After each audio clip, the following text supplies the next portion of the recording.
Glória a Deus. Cumprimentos, amados irmãos e amigos, com a graça e a paz do Senhor Jesus, amém? Glória a Deus. Como é bom estar na presença do Senhor. Eu louvo ao Senhor pelas orações que foram feitas, eu louvo ao Senhor pelos cânticos, e eu louvo ao Senhor também agora pela sua palavra, na qual nós iremos meditar.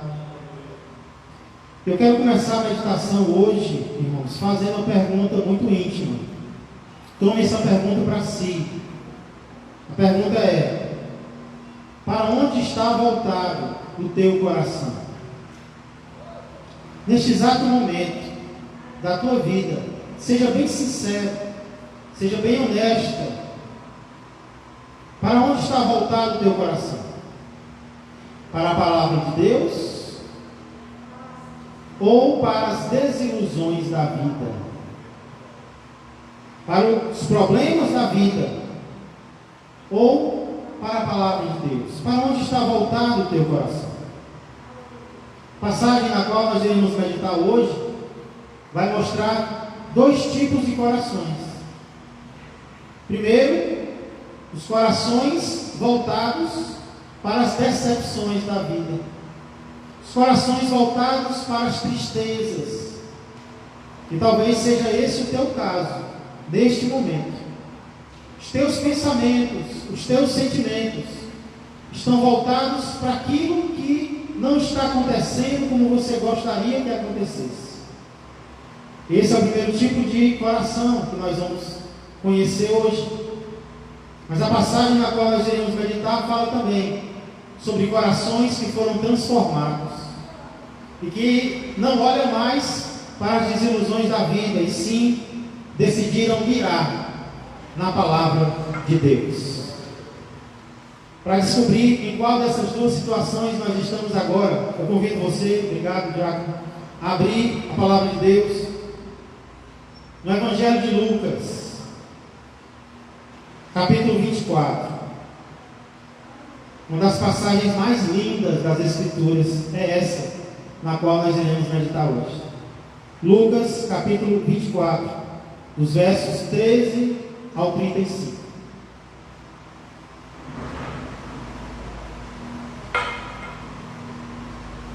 Às terças-feiras, irmãos e irmãs aqui presentes e também online, nós estamos estudando acerca das aparições de Jesus entre a ressurreição e a ascensão. Há quem diga que nos 40 dias entre a ressurreição e a ascensão, Jesus apareceu 10 vezes diferentes a 10 grupos diferentes. Nas duas terças anteriores, nós vimos as duas primeiras aparições de Jesus. Interessante, a primeira aparição de Jesus foi a uma ex-endemoniada. Foi a ela que Jesus decidiu aparecer pela primeira vez. E a segunda também ao sexo feminino. Foi a aparição às mulheres medrosas, às mulheres amedrontadas, assustadas. Jesus apareceu estas duas vezes, primeiramente. E hoje nós vamos meditar na terceira aparição de Jesus, que foi aos famosos 2 discípulos no caminho de Emaús. Dentre outras coisas, irmãos, essa passagem muito rica, muito falada, ela vai nos mostrar como são os corações. Como são os corações, pessoal, como são os corações voltados para os problemas e como são os corações voltados para a palavra. Vejamos primeiramente como são os corações voltados para as desilusões da vida. Será que é assim que você está hoje, nesse momento? Com os olhos, com os pensamentos concentrados, voltados para as coisas ruins que estão acontecendo, talvez, não apenas no mundo, mas na tua casa, na tua família, no teu trabalho, no teu convívio social. Nós temos essa tendência, irmãos. Nós temos a tendência de colocar o coração naquilo que não está saindo como nós gostaríamos de sair. E sabe, consequências vão vir se nós tomarmos essa decisão. Consequências vão acontecer na nossa vida. Então, como são os corações voltados para as desilusões da vida? Em primeiro lugar, são corações que acabam se afastando do propósito de Deus. Quando alguém decide se concentrar em um problema qualquer que está acontecendo com essa pessoa, uma das primeiras reações que vai ter é ele acabar se afastando, se desviando do propósito de Deus para a vida dele. Nós encontramos essa primeira característica no verso de número 13. Por favor, leia comigo Lucas 24 e 13, que diz assim: naquele mesmo dia, ou seja, ainda no domingo, 2 deles estavam de caminho para uma aldeia chamada Emaús, distante de Jerusalém, 60 estádios. Irmãos, uma pergunta que eu me fiz foi: quem são esses 2 discípulos? Fala-se muito nos 2 discípulos no caminho de Emaús. Quem são esses 2 discípulos? Aqui nessa mesma passagem, Lucas vai informar que um dos 2 se chamava Cleopas. E é interessante que esse nome Cleopas é o mesmo nome do esposo de uma das Marias que presenciou a crucificação de Jesus. Lembra que os evangelhos, eles contam que alguns discípulos permaneceram assistindo à crucificação de Cristo. E dentre esses discípulos estavam algumas Marias. E uma dessas Marias tinha um esposo que se chamava Cleopas. Interessante que essa Maria, cujo marido se chamava Cleopas, era mãe de um apóstolo. Era mãe do apóstolo Tiago. Então é bem provável, a Bíblia não diz isso claramente, mas é interessante pensar na possibilidade desses 2 discípulos serem um casal. Por isso que eles estão indo para a mesma aldeia, e depois eles estarão na mesma casa. É bem provável que eles sejam Cleopas e Maria. Cleopas e Maria presenciaram a crucificação de Jesus. Eles estavam em Jerusalém, e eles estavam próximos de Jesus. Eles eram íntimos de Jesus. Porém, irmãos e irmãs, mais importante do que saber quem eles eram, é entender o que eles estavam fazendo. O que esses 2 discípulos estavam fazendo? O versículo diz que 2 deles estavam de caminho para uma aldeia. E essa aldeia, chamada Emaús, ficava distante de Jerusalém, 60 estádios. Aumentou muito, viu, irmão? Estava distante, melhorou, obrigado. Estava distante de Jerusalém 60 estádios, ou seja, aproximadamente 10 quilômetros.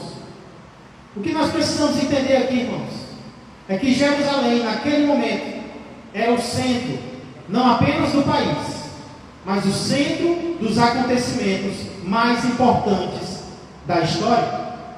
Ao se afastarem de Jerusalém, portanto, os 2 discípulos estavam decidindo se desviar do centro da vontade de Deus para a vida deles.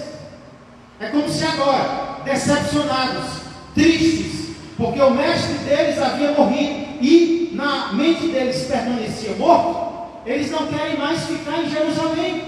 Agora eles querem voltar para a sua aldeia. Agora eles querem voltar para a sua vida normal. É como se eles estivessem decidindo se afastar do projeto, do propósito de Deus para a vida deles. Isso é muito semelhante, irmãos, ao que um grande profeta de Deus fez, o grande profeta Elias. Depois de operar grandes milagres, capacitado por Deus, Elias foi ameaçado por uma mulher perversa, uma mulher que não tinha Deus no coração. O nome dela era Jezabel. E aquela ameaça entrou profundo no coração de Elias. E sabe o que ele fez? Desiludido, decepcionado, Elias decidiu se afastar do projeto de Deus para a vida dele. E vocês sabem o que aconteceu? Ele fugiu ele fugiu das ameaças, ele fugiu daquela situação. Porque essa é a nossa tendência. Essa é a nossa tendência. Quando as coisas não são como nós gostaríamos que fossem. Quando as coisas não são como nós gostaríamos que fossem, e muitas vezes elas não são, nós temos a tendência de querer fugir de Jerusalém. Nós temos a tendência de querer voltar para a nossa aldeia. Nós temos a tendência de querer voltar para a nossa antiga vida, para a nossa antiga morada, para a nossa antiga forma de viver, porque nós estamos decepcionados, porque nós estamos desiludidos. Então a primeira coisa que vem na nossa mente é querer desistir de tudo o que Deus planejou para nós. Então, esses dois discípulos pareciam estar fazendo isso. O grande profeta Elias fez isso. E se nós não tivermos cuidado, nós também vamos fazer. Nós também vamos tentar fugir de Jerusalém, porque foi exatamente isso que eles fizeram. Corações voltados para as desilusões da vida, portanto, são corações que acabam se afastando dos projetos de Deus para eles. Eles sabem qual é o projeto de Deus, mas eles acabam se afastando, se desviando. Em segundo lugar, corações voltados para as desilusões da vida são corações que acabam não percebendo a presença de Jesus. Olha os versos 14 a 16. Olha que coisa impressionante, irmãos, acontece aqui. Algo impensável, mas foi uma realidade. Verso 14. E iam conversando a respeito de todas as coisas sucedidas, ou seja, tudo que tinha acontecido na sexta, no sábado e agora no domingo. Verso 15. Aconteceu que enquanto conversavam e discutiam, o próprio Jesus se aproximou e ia com eles. Já pensou? O próprio Jesus, não era um anjo, o próprio Cristo, em pessoa, ressurreto, vivo, se aproximou e ia com eles. O verso 16, porém, diz que os seus olhos estavam como que impedidos de o reconhecer. Quem de vocês acredita que Deus é onisciente? Ou seja, Ele está em todos os lugares ao mesmo tempo. Quem acredita nessa verdade? Ele está aqui hoje? Ele está onde nós estamos lá fora? Ele está em todo lugar? Mas quem diz que sempre nós sentimos a presença de Jesus? Quem diz que nós sempre percebemos a presença de Jesus? E sabe por que algumas vezes nós não percebemos? É porque o nosso coração está triste demais para reconhecer que o Senhor está conosco. É porque nós estamos desiludidos demais. A tristeza cega os nossos olhos. Às vezes nós dizemos, eu estou sozinho, mas nós nunca estamos sozinhos. Jesus sempre está conosco, quer nós percebamos ou não, Ele sempre está conosco. Mas muitas vezes a nossa desilusão, a nossa decepção não permite que nós vejamos o nosso Senhor. Pode ser que nos momentos em que você mais está chorando, pode ser que nos momentos em que menos você sente a presença de Deus, é que Ele está mais presente com você, é que Ele está mais próximo de você. Em terceiro lugar, corações voltados para as desilusões da vida são corações que acabam não acreditando na palavra de Jesus. Em primeiro lugar, nós vimos que eles acabam se afastando do propósito de Deus. Nós vimos também que eles acabam não percebendo a presença de Jesus. E em terceiro lugar, eles acabam não acreditando na palavra de Jesus. Vamos ler os versos 17 a 24 que falam sobre isso. Verso 17. Então lhes perguntou Jesus. Jesus conversa com eles. Que é isso que vos preocupa? E de que ides tratando à medida que caminhais? E eles pararam entristecidos, admirados. Como assim? Um porém chamado Cleopas respondeu dizendo: és o único, porventura, que tendo estado em Jerusalém, ignoras as ocorrências destes últimos dias? Ele lhes perguntou: quais são as últimas notícias, meus amigos? Me informem. E explicaram o que aconteceu a Jesus, o Nazareno, que era varão profeta, poderoso em obras e palavras diante de Deus e de todo o povo, e como os principais sacerdotes e as nossas autoridade nem sempre acerta, o entregaram para ser condenado à morte e crucificaram.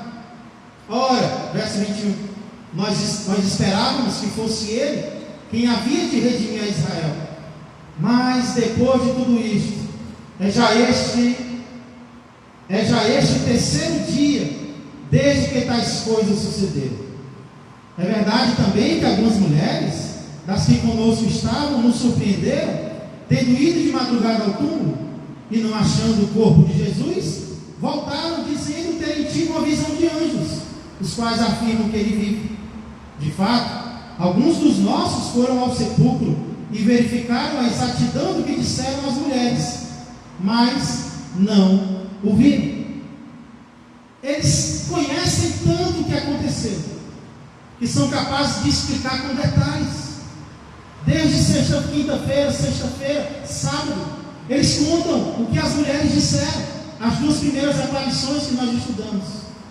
Mas eles não creem que seja verdade que Jesus ressuscitou. Perceberam as palavras deles? Ora, nós esperávamos que fosse ele quem havia de redimir a Israel. Mas nós esperávamos,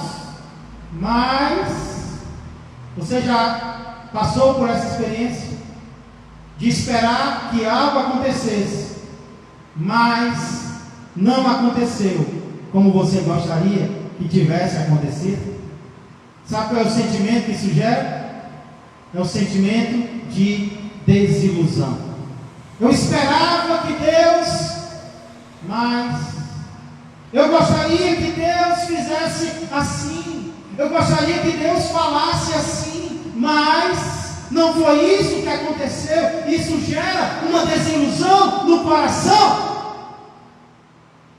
e essa desilusão faz com que você não acredite na palavra de Deus, nem quando alguém testemunha dessa palavra. Quando o coração da gente está triste, alguém pode contar milagre por cima de milagre, que isso não entra no teu coração. Você não acredita, você duvida. Será que isso aconteceu mesmo? Por que aconteceu com ele, com ela e não comigo? Você já se sentiu assim? Quando você está triste, decepcionado, alguém conta, dá um testemunho. As mulheres contaram, nós ouvimos.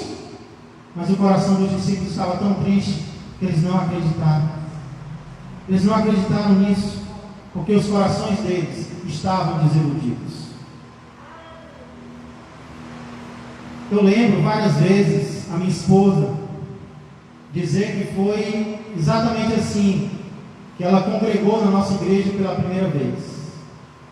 Creio que em 2013, o marido que ela tanto amava tinha acabado de ser assassinado. Alguém por quem ela estava orando pela conversão dele, pela transformação dele.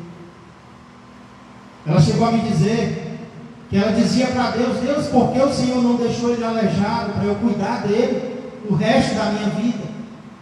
Eu queria que ele tivesse se convertido, eu queria que ele tivesse vivo. Mas ele acabou sendo morto.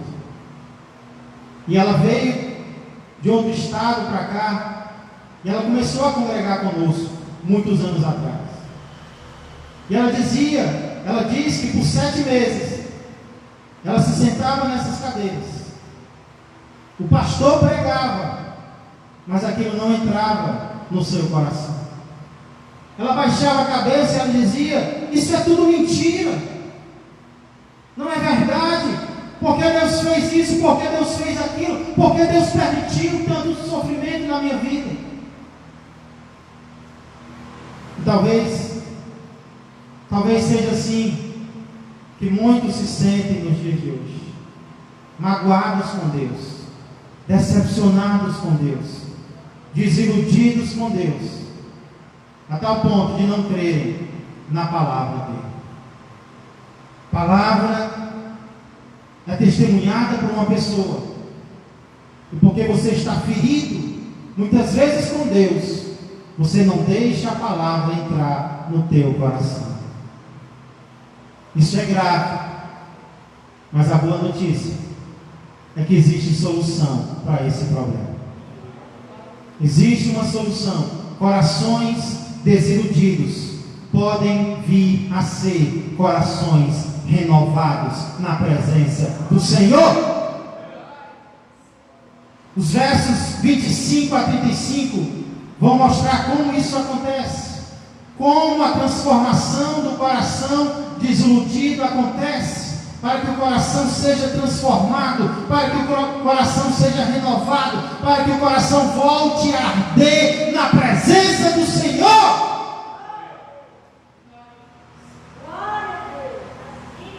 Antes de vermos os resultados de um coração transformado, vamos ver como o coração é transformado. E é claro que quem transforma o nosso coração é Ele. Só Jesus é capaz de fazer isso. Como Jesus transforma o coração dos seus discípulos? Primeiro, Ele percebe o problema de cada um de nós. Olha os versos 25 e 26. Depois de todos os sintomas de coração desiludido que nós vimos, olha o verso 25. Então lhes disse Jesus: ó nécios e tardos de coração, para crer tudo que os profetas disseram. Jesus arranca aqui um suspiro do mais profundo do seu ser. Que povo lento para acreditar na palavra que foi profetizada. Porventura não convinha que o Cristo padecesse e entrasse na sua glória? Irmãos, o problema dos dois discípulos é também o nosso problema.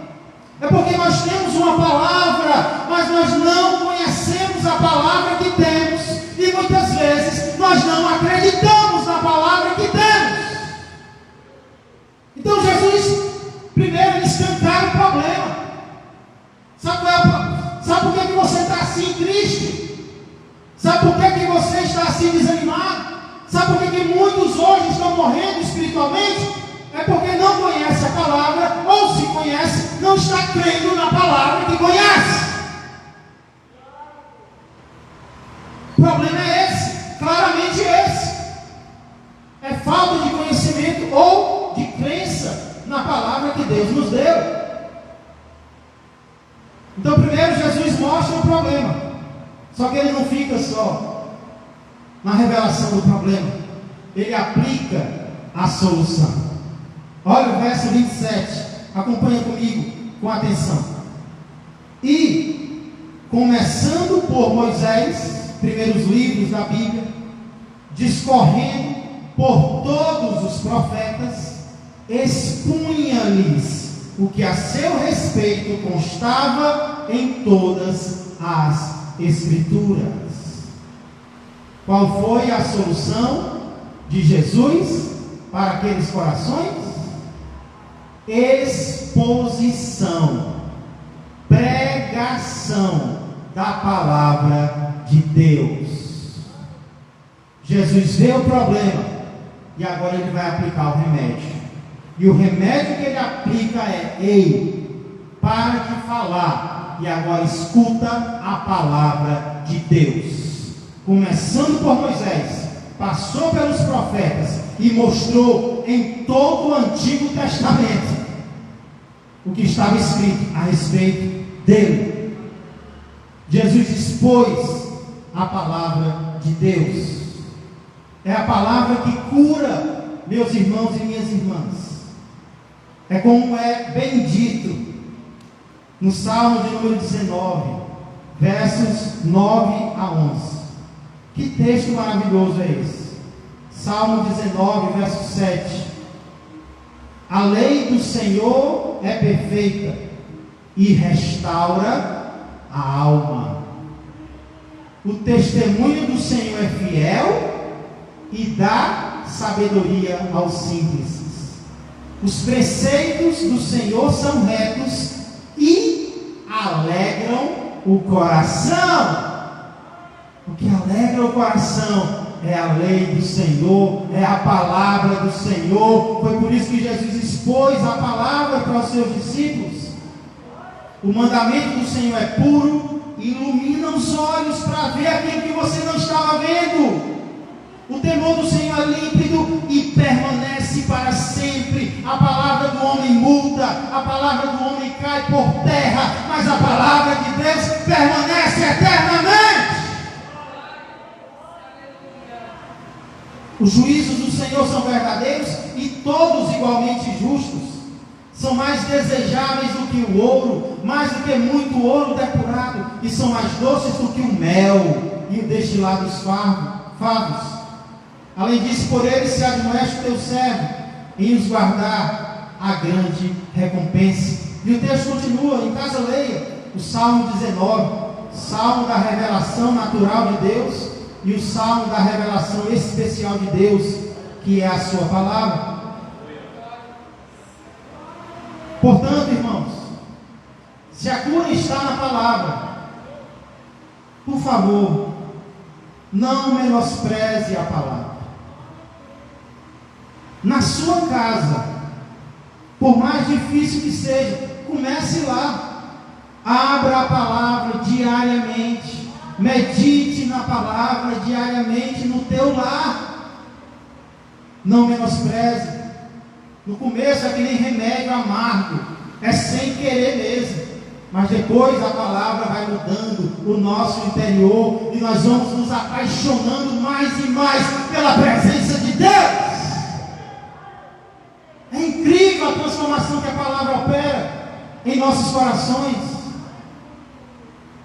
Não despreze a palavra na tua casa, não despreze a exposição da palavra. O que é isso? É quando o pregador abre a palavra, lê a palavra, explica a palavra, aplica a palavra, ilustra a palavra. Não escute qualquer pregação, escute pregação baseada na palavra de Deus, porque é a palavra que cura. E foi ela que curou os corações dos discípulos. Nós já vimos como eles estavam, não vimos? Vamos ver agora o efeito que a pregação de Jesus, a exposição da palavra feita por Jesus, operou nos seus corações. Agora nós vamos ver como são os corações voltados, cheios da palavra de Deus. Primeiramente, que texto maravilhoso, irmãos. São corações que passam a amar a presença de Jesus. Um coração voltado para a palavra de Jesus é um coração que passa a amar a presença de Jesus. Versos 28 e 29. Quando se aproximavam da aldeia para onde iam, fez ele menção de passar adiante. Ou seja, Jesus ficou, eu vou passando. Mas eles o constrangeram, dizendo: fica conosco, porque é tarde e o dia já declina. E entrou para ficar com eles. Irmãos, talvez sem saberem porquê, eles queriam a presença de Jesus. Talvez eles não entendiam ainda quem era aquele homem, mas eles queriam estar com aquele homem. E a palavra opera isso no nosso coração, irmãos. Quando a palavra entra no nosso coração, sabe o que nós queremos? Nós queremos que Jesus fique conosco. Se eu soubesse cantar, eu cantava aquela música: fica, Senhor. Mas eu não sei, não vou nem tentar. Mas eles queriam a presença de Jesus. E eu queria perguntar para você: como está o teu desejo de permanecer na presença de Jesus? O que não nos falta agora é tempo, não é? Mas talvez está faltando vontade de orar, vontade de permanecer na presença do Senhor. Sabe o que pode mudar isso? É a palavra. Começa a ter os olhos voltados para a palavra, que a palavra vai te dar desejo de estar na presença de Jesus. Em segundo lugar, corações voltados para a palavra são corações que passam a perceber a presença de Jesus. Versos 30 e 31. E aconteceu que, quando estavam à mesa, tomando ele o pão, eles deixam aquele homem liderar a refeição. Tomando ele o pão, abençoou, e tendo partido, lhes deu.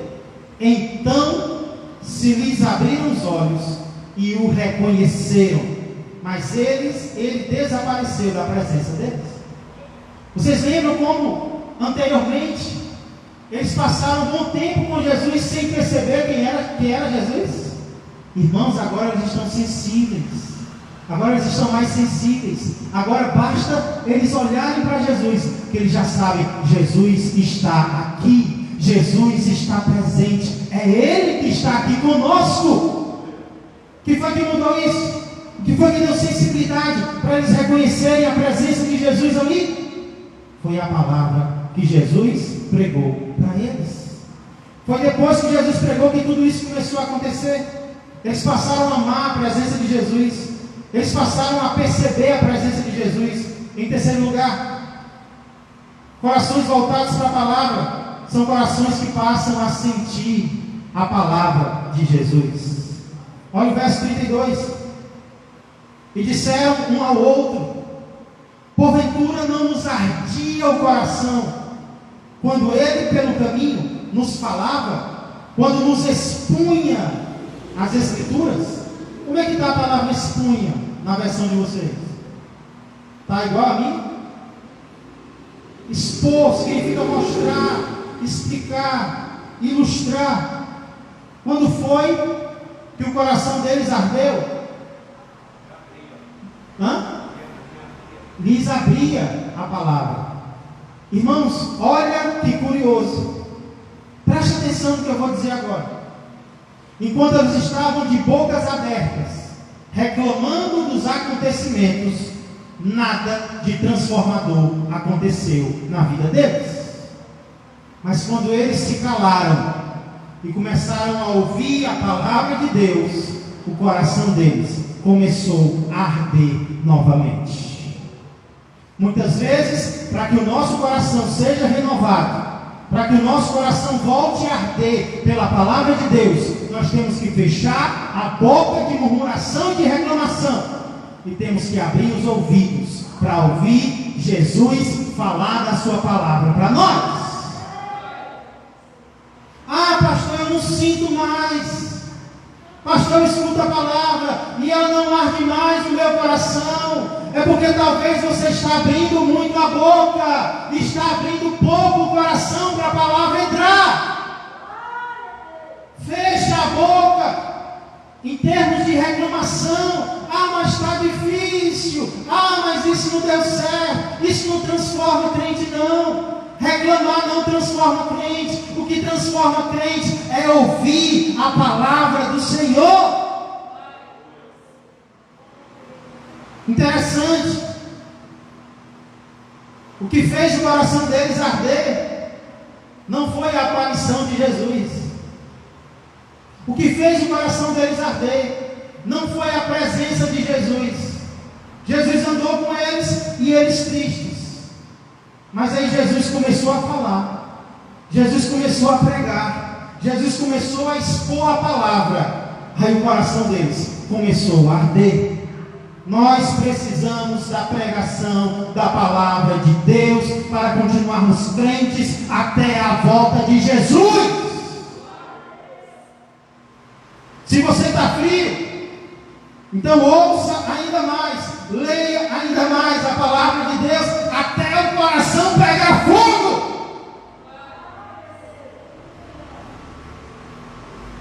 Remédio para corações congelados se chama passar tempo lendo e ouvindo a palavra de Deus. Não é fazer show, como muitos pensam. Não é mudar as luzes, fazê-las girarem. Não é dizer o que as pessoas querem ouvir. O que descongela o coração é pregação, verdadeira, genuína da palavra de Deus. E tem muitos servos de Deus fazendo isso nos nossos dias. Graças a Deus. Em quarto lugar, estou terminando. Corações voltados para a palavra de Deus são corações que passam a amar o povo de Deus. Olha o verso 33 e o verso 34. E na mesma hora, levantando-se, voltaram para Jerusalém, onde acharam reunidos os 11 e outros com eles, os quais diziam: o Senhor ressuscitou e já apareceu a Simão. Glória a Deus. Irmãos, não tem como amar a Deus sem amar o povo de Deus. Não tem como amar a Deus sem amar a congregação de Deus. Não tem como amar a Deus sem amar a família de Deus. Um dos primeiros sintomas de quem esfria na vida cristã é falta de vontade de congregar. Aí as desculpas são muitas. É o trabalho, é a caminhada. Inclusive a avenida hoje está lotada. Não sou contra exercício, é importante fazer, mas aí é uma dor de cabeça? É isso? É aquilo? É não. É o coração que está frio na presença de Deus. Eu sei que nem todos podem, mas existe uma diferença entre não poder e não querer congregar. Tem quem queira, mas não pode. Tem gente que queria estar aqui hoje, sabia? Mas não pode, por causa dos riscos, porque está doente, porque está no hospital. Tem gente que pode, mas não quer. Quer que eu seja sincero? Tem muita gente reclamando do lockdown, mas é melhor não poder do que não querer. É melhor você querer congregar e não poder do que você poder e não querer. Porque enquanto você não pode, o problema está fora de você. É alguém que está te impedindo. É a doença. Mas você quer. E quando você não quer, o problema está dentro de você. A doença está dentro de você. Então é melhor não poder, mas querer. Querer do que poder e não querer. É bom ver o choro dos irmãos, porque não estamos congregados. É bom porque isso mostra que nós valorizamos a congregação. Nós valorizamos estar juntos. Nós valorizamos o povo de Deus. Primeira coisa que os discípulos fizeram: vamos sair dessa aldeia, vamos sair da nossa casa e vamos lá para onde os outros estão. Eu quero estar lá com eles. Nós vamos correr risco, vamos, mas eu quero estar lá com eles. Eles foram para onde os outros estavam. Louvado seja Deus. Para a gente concluir, corações voltados para a palavra de Jesus são corações que passam a cumprir o propósito de Jesus. Verso 35, último versículo diz: então os dois contaram o que lhes acontecera no caminho e como fora por eles reconhecido no partir do pão. O que eles estão fazendo aqui? O início da passagem mostra eles vindo de Jerusalém, não é? Desistindo. Agora o final da passagem mostra eles voltando para Jerusalém e cumprindo a missão que Deus deu para eles. Nós vimos o Senhor ressurreto e agora nós vamos testemunhar do que nós vimos e do que nós ouvimos. Ei, o crente tem uma missão até a sua morte. Enquanto ele não morre, ele tem que testemunhar daquilo que Deus fez e daquilo que Deus falou para ele. Eles voltaram para Jerusalém, e que hoje nós possamos voltar ao propósito de Deus para nós, seja ele qual for, a vontade que Deus quer fazer na nossa vida, que o nosso coração volte a arder na presença do Senhor, por causa da palavra do Senhor, e isso nos motive a cumprir o propósito dele nas nossas vidas. Glória a Deus. O que fez com que eles voltassem para Jerusalém? A palavra que Jesus pregou para eles. Baseado nisso, irmãos, eu quero compartilhar 2 lições que eu tiro de toda essa passagem. Primeira lição: precisamos escutar a palavra de Deus para o nosso próprio bem. Foi ao ouvir a exposição da palavra de Deus que a perspectiva dos discípulos mudou totalmente. Foi quando eles calaram a boca, foi quando eles prestaram atenção, foi quando Jesus pregou para eles, que o coração deles mudou. E é também o que pode mudar a nossa perspectiva em relação aos problemas. É quando nós pararmos de reclamar que está tudo difícil e começarmos a ouvir a palavra de Deus. Então eu peço, presencialmente ou online, do jeito que der, não deixa de ouvir a palavra de Deus. Não deixe de ouvir exposições da palavra de Deus. E não apenas isto. Leia as Escrituras na tua casa. Leia, medite. No começo sem querer, mas depois você vai amando cada vez mais. Precisamos escutar a palavra de Deus para o nosso bem. Segunda lição, para nós encerrarmos: precisamos expor a palavra de Deus para o bem dos outros. Escutar para o nosso bem, expor para o bem dos outros. Se um pregador ou professor acredita que as palavras dele curam, o que é que ele vai expor? As palavras dele. Mas se um pregador, professor ou pai acredita que a palavra de Deus cura os corações, adivinha qual palavra ele vai pregar? Para quem ele ama. Ele vai pegar a palavra, vai ler a palavra, vai explicar a palavra para quem ele ama. Sabe por quê? Porque ele sabe que aquela palavra pode transformar aquele coração. Se nós cremos que a palavra cura, vamos pregar a palavra para outras pessoas. Que imitemos o exemplo de Jesus em tudo, inclusive na pregação da palavra. Vamos orar. Vamos ficar de pé. Senão a polícia chega aí. Não deixe entrar. Né? Vamos orar. Nosso tempo está avançado, então vamos fazer uma oração de encerramento. Na próxima terça nós vamos ter mais tempo para suplicar ao Senhor pela nossa situação. Mas hoje talvez Deus queria que nós ouvíssemos mais do que falássemos. Senhor Deus e amado Pai, eu quero agradecer, Senhor, porque muitas vezes na minha vida eu me encontrei como esses 2 discípulos, Senhor, desanimado, desiludido, triste, porque coisas não estavam acontecendo como eu queria. Mas eu agradeço ao Senhor, porque primeiro, o Senhor revelou o meu problema. O meu problema é porque eu estava com o coração voltado para a desilusão e não para a palavra. E aí o Senhor veio e consertou. O Senhor colocou a palavra diante dos meus olhos. O Senhor colocou a palavra diante dos meus ouvidos. O Senhor colocou a palavra dentro do meu coração. Senhor, e como eu senti naquele retiro, Senhor, que eu fui não para ouvir, mas o Senhor transformou o projeto e o propósito. E ali, Senhor, senti o meu coração arder pela palavra. Senhor, que assim nós sintamos dia após dia da nossa vida.